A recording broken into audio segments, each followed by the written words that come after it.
আমরা এই মুহূর্তে আছি টাঙ্গাইলে। এটা হচ্ছে যে ঢাকা টু টাঙ্গাইল, একটু পরে হচ্ছে যে যমুনা সেতু। তো বৃষ্টি পড়ার কারণে একটা ব্রেক নিয়েছি এবং সুন্দর একটা মসজিদে নামাজ পড়তে পেরেছি। খুব সুন্দর একটা মসজিদ, নামটা খুব সুন্দর, ভাতকুড়া জামে মসজিদ। এবং যখন এখান দিয়ে যাচ্ছিলাম মসজিদের মিনারটা চোখে পড়ছিল, সেই জায়গায় থামলাম। আর সবচেয়ে যেটা ভালো লেগেছে, এখানে হচ্ছে যে মহিলাদের জন্য আলাদা ফ্রেশ রুম রেখেছে তারা, এবং সুন্দর গোছানো পরিপাটি একটা মসজিদ। আর বৃষ্টিটাও থেমে গেছে, জোহরের নামাজ শেষ। এখন এই মুহূর্তে আবার রওনা দিব। সামনে যমুনা সেতু। যমুনা সেতুতে একটা এক্সাইটমেন্ট কাজ করতেছে। সবসময় আমি যতবার উত্তরবঙ্গে গেছি, চিটং থেকে উত্তরবঙ্গে যে বাসগুলো ছাড়ে সবগুলো রাতে থাকার কারণে দিনের বেলা যমুনা সেতুটা কখনো দেখা হয় নাই। তো আজকে ফার্স্ট যমুনা সেতুর দিকে যাব, দেখা যাক। এক্সাইটমেন্ট কাজ করতেছে। Thank you.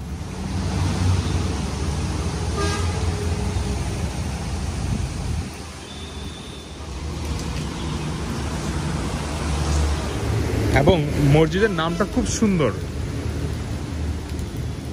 মসজিদের নামটা হচ্ছে ভাতকুড়া জামে মসজিদ, টাঙ্গাইল। আলহাজ মোহাম্মদ আনোয়ার হোসেন উনি এই মসজিদের পৃষ্ঠপোষকতা করছেন। খুবই ভালো লেগেছে।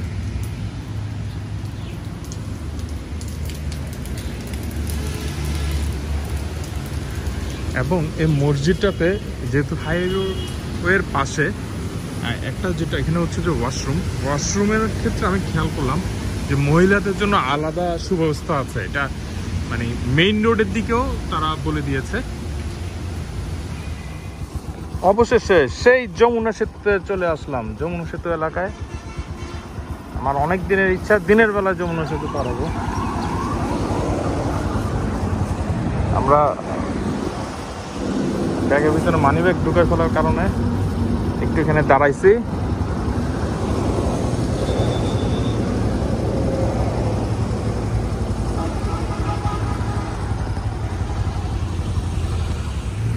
আর আজকে হচ্ছে যে মের 12 তারিখ। এটা হচ্ছে যে যমুনা সেতুর ঠিক উপরে চিটং থেকে এসেছি। ওই পাশটাতে দেখা যাচ্ছে যে বড় বড় ক্রেন, কারণটা হচ্ছে যে নতুন করে ট্রেনের কাজ, ট্রেন লাইনের কাজ চলতেছে, ডবল গেজ। আর এটা হচ্ছে যে ঠিক মাঝখানে আছে এবং মাঝখানে বিস্তীর্ণ চর, বিশাল চর। জানি না এখানে ড্রেজিং এর কর্মসূচি কেমন আছে, থাকবে স্বাভাবিক। কিন্তু এই মুহূর্তে আজকে ডেট হচ্ছে মে মাসের 12 তারিখ। চরে একদম পরিপূর্ণ।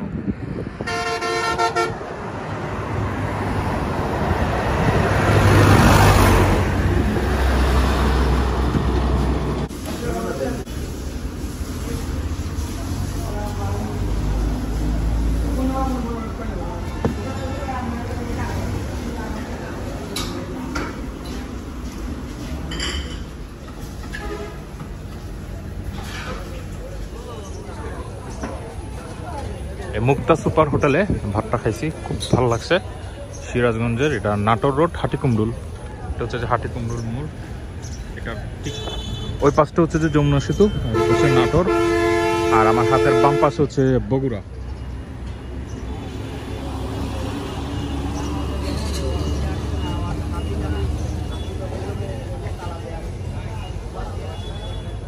তো আজকের দিনের ভাত খাওয়ার বিরতিতে হচ্ছে যে হাটিকুমরুলে। এবং এই মুহূর্তে খাওয়া দাওয়া শেষ, খুব ভালো একটা খাওয়া দাওয়া হয়েছে। দেখা যাক এখন নাটোরের দিকে যাব।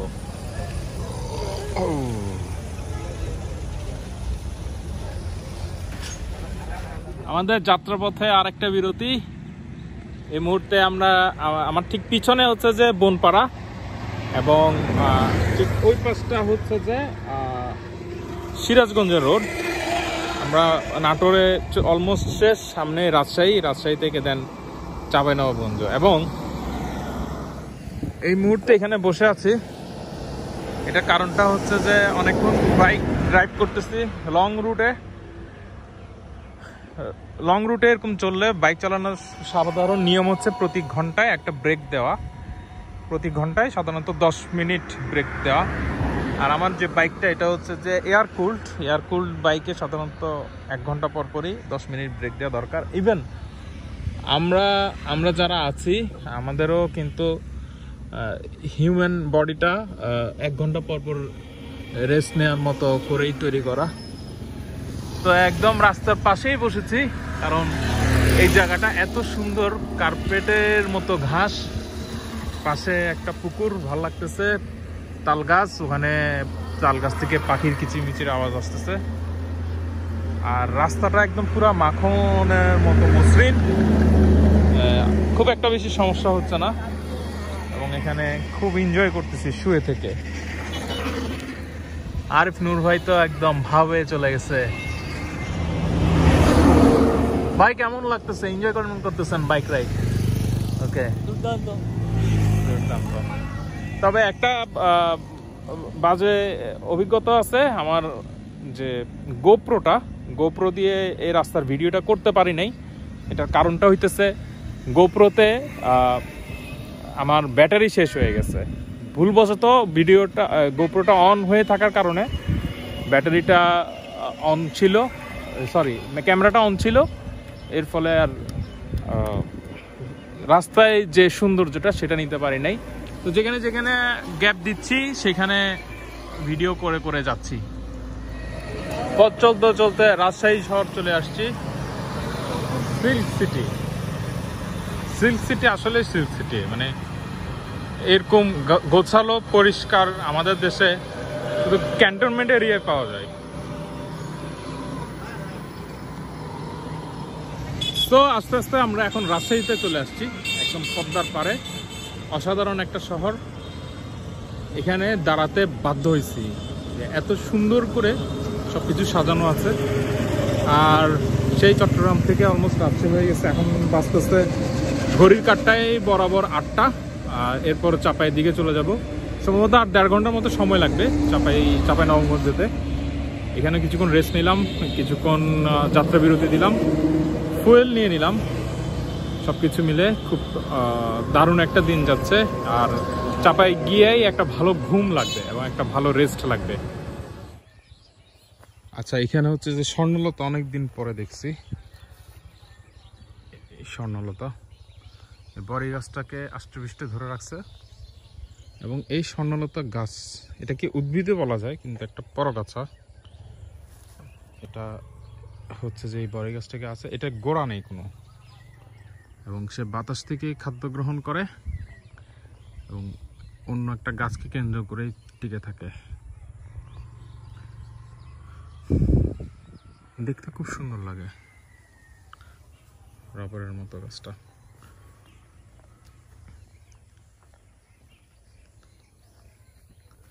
এই জায়গাটা হচ্ছে নাচল, নতুন ধান উঠতেছে, আউশ মৌসুম। গ্রামের নামটা ঠিক অজানা।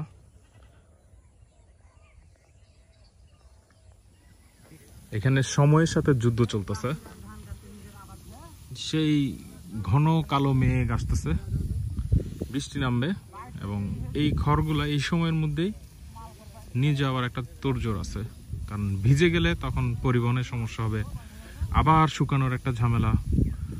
যত তাড়াতাড়ি ফার্মার এখন চাচ্ছে দ্রুত নিয়ে যাওয়া। আসলে এই দৌড়াদৌড়ি দৌড়ঝাঁপ সবসময় পরিবেশের সাথে আমাদের ফার্মারদের থাকে, খুব তাড়াহুড়া করতেছে। যে এখন মানে সকালেই রোদ্রোজ্জ্বল দিন ছিল, আর বিকেল হতে হতে একদম দূর আকাশে দেখা যাচ্ছে কালো হয়ে মেঘ আসতেছে। কৃষকের তো সরাসরি আবাদ করে বিক্রি করে।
audio, microphone test audio, 1 2 3 4, microphone test audio, 1 2 3 4.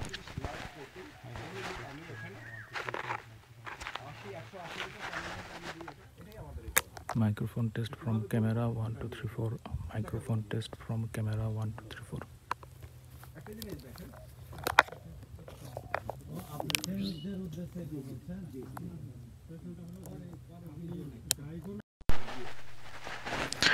Microphone test 1 2 3 4, audio recorder 1 2 3 4, microphone test. হ্যাঁ আর ওটা লন এটা লন হ্যাঁ এটা নেন। আমার এটা মনে করেন বানানো হয়ে গেছে, বানানো হয়ে যাওয়ার পর আমি এটা ছেঁকে নেব, এই যে এরকম ভাবে এই বালতিতে ছেঁকে নেব, যাতে গোবরের কোনো অংশ আমার খেতে না যায়, কারণ গোবরের মধ্যে কিছু অ্যাসিডিটি ভাব থাকে, ওটা যেন না যায়। শুধু এই যে পানিটা আছে, পানির সাথে অণুজীবগুলো পানির সাথে চলে যাবে। এই যে আমি ছেঁকে নিলাম, ছেঁকে নিয়ে এখানে যে এটা থাকবে, এটা আমি আমার যদি পুকুর থাকে এই অবশিষ্টটা আমি পুকুরে ফেলে দেব, পুকুরে মাছের জন্য খুব ভালো হবে। আচ্ছা আরেকবার দেন প্লিজ। হ্যাঁ ঢাকা থাক। হ্যাঁ দেন দেন।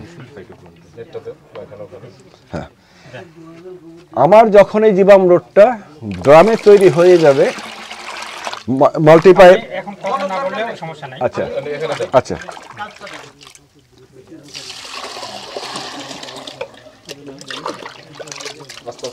এটা আমি ছেঁকে নিচ্ছি।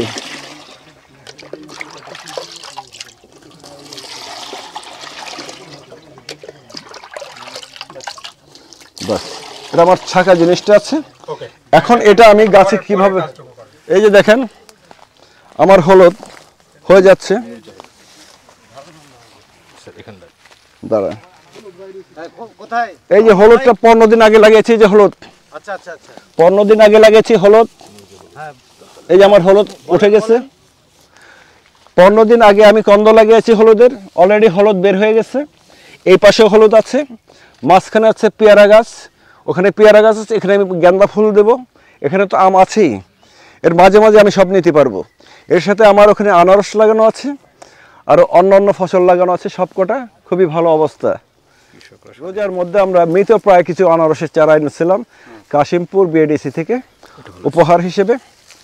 ওইটা এখন লাগানোর পর সুন্দরভাবে বেড়ে উঠছে এবং সে কুশি ছাড়তেছে। একেবারে এরকম মরা মরা আনছিলাম বিনা সারে, আনারসটা অলরেডি তার জীবন ফিরে পেয়েছে। এই যে প্রত্যেকটা গাছের গোড়ায় দেখবেন এরকমই আছে, এগুলি হচ্ছে কেঁচোর খাদ্য, গাছের খাদ্য। এটা একটু মাটি দেন তো।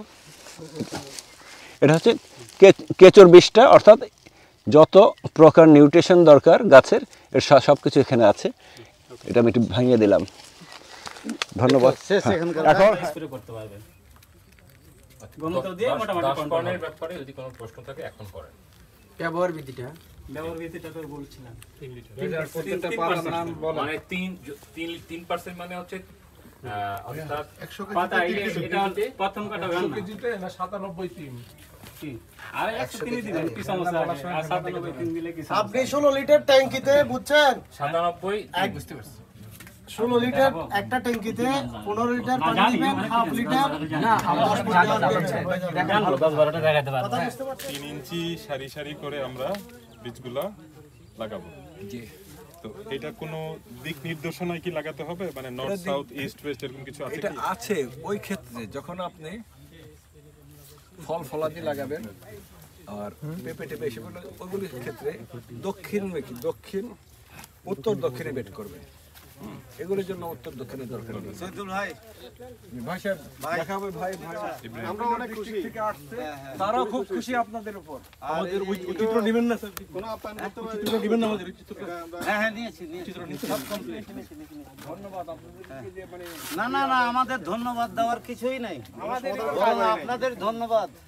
আপনারা এই জিনিসটা একটা এটা একটা গুরুত্বপূর্ণ জিনিস, আপনাদের এখানে অবস্থান করবে ইনশাআল্লাহ। হ্যাঁ এগুলো আমরা করিনি, করব। আমাদের এটা আমরা একটা ফাউন্ডেশন করব। এর জন্য যে আপনি দেখাইতে হয় যে আমরা ওটা লাগিয়েছি যে আমরা করতে দিই প্রেজেন্টেশন করা কখন ছিল। হ্যাঁ হ্যাঁ মারা গেছে। তাই ওটা মিলেনি কোনটা ভাই ছিল। হ্যাঁ হ্যাঁ কখন ভাই সিনিয়র অনেক ন্যাচারালি কত আপনার মাটি উর্বর হবে যত কিছু প্রকৃতির লাগানো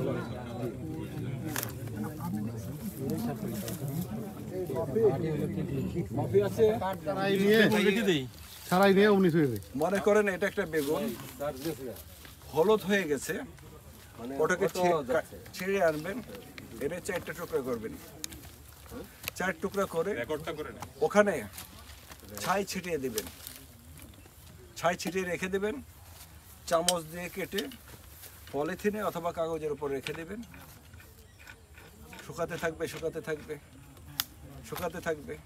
এক সময় ওটা ঝাড়া দেবেন, পড়বে। ওইটা সংরক্ষণ করবেন কিভাবে, ওটা নিয়ে মাপবেন, আজকে কতটুক হলো, কালকে কতটুক হলো, 1 গ্রাম কমলো বাড়লো কিনা। 2-3 দিন যদি দেখেন একই ওজন, মনে করবেন ওটা আর শুকাবে না, ওটা ঠিক আছে। একটা মাটির পাত্র নেবেন, ছোট ঘটি হতে পারে, কলস হতে পারে, মটকা হতে পারে। এটাকে ভিতর সাইডে গোবর দিয়ে লেপ দেবেন, রোদ্রে শুকাবেন।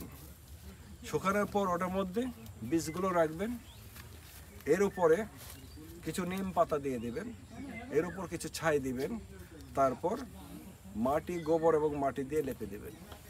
রেখে দেন না 100 বছর, 100 বছর পরে বের করেন।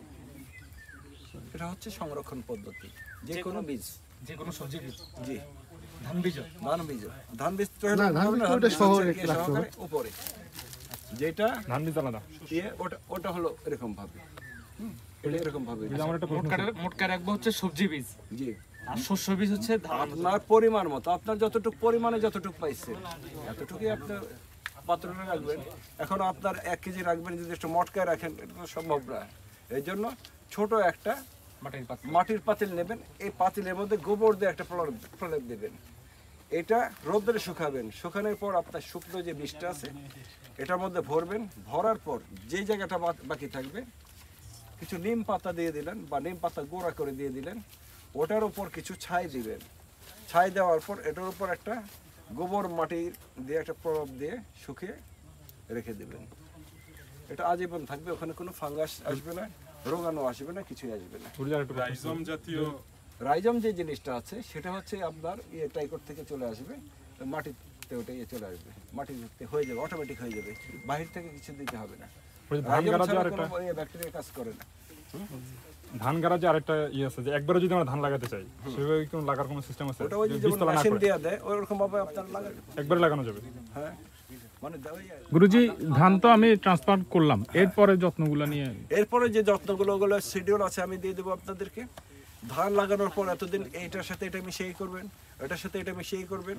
ওই আমরা আগামীকালে আমি গ্রুপে দিয়ে দেবো। আমরা যে শশা তরমুজ করি,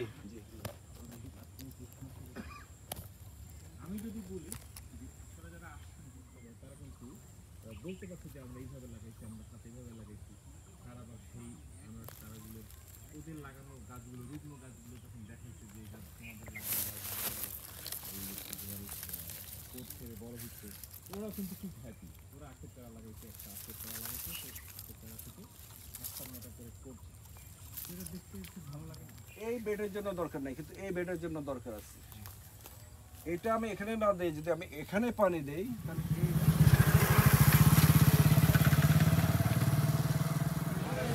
আমরা আছি এখন খুরশেদপুর বাজার, যেটা আগে বীরেন বাজার নামে পরিচিত, এবং এই যে বিশাল এক বটগাছ, বিশাল বটগাছের নিচে খুব জম্পেশ আড্ডা হচ্ছে। আর এখানে হচ্ছে যে সামনে চায়ের দোকানের সামনেই বসছি, কতক্ষণ পর পর ফরমাইশ দেওয়া হচ্ছে চায়ের, চা চলে আসতেছে। আর চায়ের বিলটা ভূতে জোগাড় দিচ্ছে, চা খাচ্ছি, একবার এক একজনে বিল দিচ্ছে, বসে তো খাচ্ছি। আর এই পাশে চলছে কৃষি বিষয়ক আড্ডা, ওদিকে হচ্ছে যে এলাকার মানুষজন কৃষি নিয়ে আড্ডা চলছে। আর এখান থেকে সারা বাংলাদেশের বিভিন্ন জেলা থেকে ভাইরা আসছে। আরিফ ভাই ঝিনাইদহ থেকে আসছে, সবাই মিলে চায়ের আড্ডা চলছে। আর একটা বিষয় এখানে জানাই রাখি, এই চায়ের দোকানটার একটা বিশেষত্ব আছে। এই দোকানটাতে সারাদিন রং চা পাবেন, কিন্তু দুধ চা শুধুমাত্র সন্ধ্যায় পাওয়া যায়। গরুর দুধের সাপ্লাইটা একদম, গুঁড়া দুধ তো এখানে ইউজই হয় না, এবং গরুর দুধ শুধুমাত্র বিকালে আসে। বিকালের পর থেকে একটা নির্দিষ্ট সময়ে গরুর দুধটা পাওয়া যায়। একদম এত জোস গরুর দুধটা ওখানে জাল দেওয়া হয়, ওইখান থেকেই নিয়ে গরুর দুধের চাটা পাওয়া হয়। সন্ধ্যার পর থেকে অলরেডি চা কাপ হয়ে গেছে। আজকে হাটবার নাই, সেজন্য জমজমাট না। গতকাল আরও জমজমাট ছিল। অসাধারণ একটা গ্রাম, অসাধারণ গ্রামের বাজার। সেই খুরশিদপুর বাজারে বসে আড্ডা হচ্ছে, গল্প হচ্ছে, আলোচনা হচ্ছে, নেটওয়ার্কিং হচ্ছে, সব কিছু।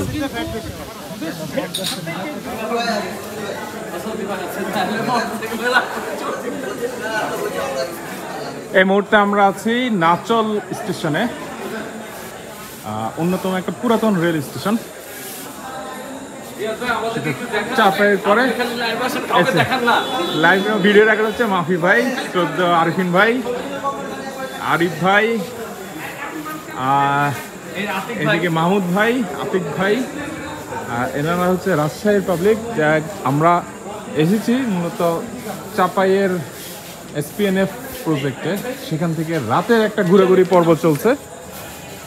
পাশাপাশি স্টেশনটাতে এই মুহূর্তে যদিও কোনো ট্রেন নাই, কিন্তু একটা মানে সব কিছু ওপেন আছে এবং একটা আড্ডা চলছে সব দিকে। এবং আমাদের আসার অন্যতম উদ্দেশ্য হচ্ছে আমরা এখান থেকে কালাই রুটি খাবো। এই অঞ্চলের যেটা রাজশাহী এবং চাপাইয়ের যে বিখ্যাত কালাই রুটি, কালাই রুটিটা খেয়ে এখান থেকে আমরা দেন আবার আজকের ফার্মে চলে যাব। দেন কালকে চাপাইয়ের মূল যে শহর, ওখানে ঘোরাঘুরি করবো।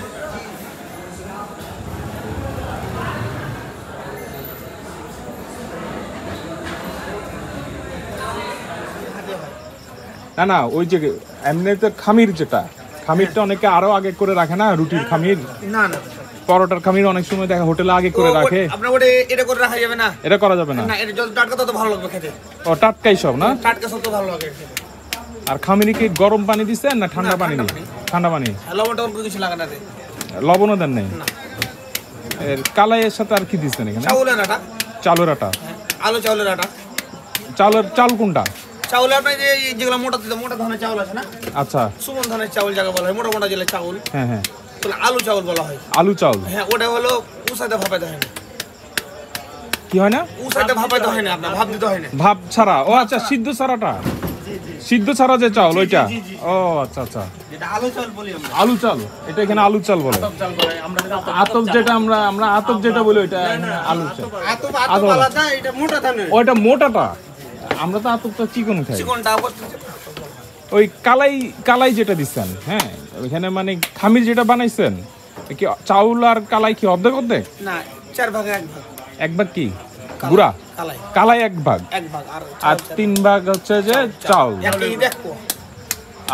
1 কেজিতে 1 পোয়া। তাহলে তো আলটিমেটলি কালাই বলে, কিন্তু চাউলই তো বেশি। না না, আপনি বেশি কালাই দিলে খেতে পারবেন না। বেশি কালাই খাওয়া যাবে না, একটু সমস্যা হয়। শক্ত হয়ে যাবে। না, শক্ত না, নরম হয় আর দাঁতে ধরে। আচ্ছা, দাঁতে ধরবে। কালাই যেটা নিছেন ওটা কি সিদ্ধ টিদ্ধ কিছু করছেন এই খামির করার আগে, নাকি জাস্ট গুঁড়া করে ইয়া করে দিচ্ছেন? গুঁড়া করে, সব শুকিয়ে গুঁড়া করতে হবে। শুকিয়ে গুঁড়া? যত শুকনা করবেন তত আটা ভালো হবে। এখানে কালাইয়ের কেজি কত? 100। 100 টাকা কেজি। আর চাউল প্রায় 50 টাকা গেল। 50 টাকা গুঁড়া। ডেলি কত পিসের মতো সেল হয় আপনার? 10 কেজি। 10 কেজি সেল হয়? 20 কেজি হয়, কোনো 30 কেজি হয়। সকালে হয় নাকি শুধু রাতে? তো সকালে কি করেন? সকালে বন্ধ। সকালে তো বন্ধ। বন্ধ? আর রাতে কালাই রুটি। ও, দিনে ভাত রাতে কালাই রুটি? হ্যাঁ, সকালে ছুটি। সকালে ছুটি। ও আচ্ছা আচ্ছা আচ্ছা। সকালে ছুটি। সকালে ছুটি। সকালে তো আমাকে একটু ওই ইয়াটা দেন তো, একটুখানি খামিরটা দেন একটু।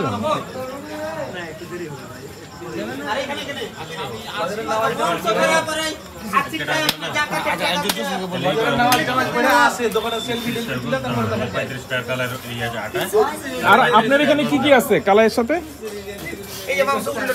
কি কি মাংস?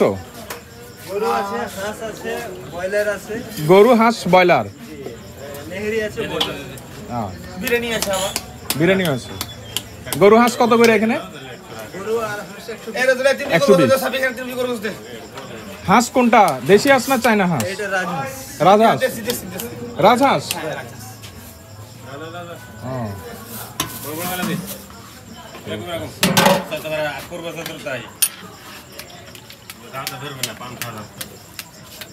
এটা কি? এটা গরু। কালাই পিস কত? 30 টাকা পিস। এখানে আসছে গরু।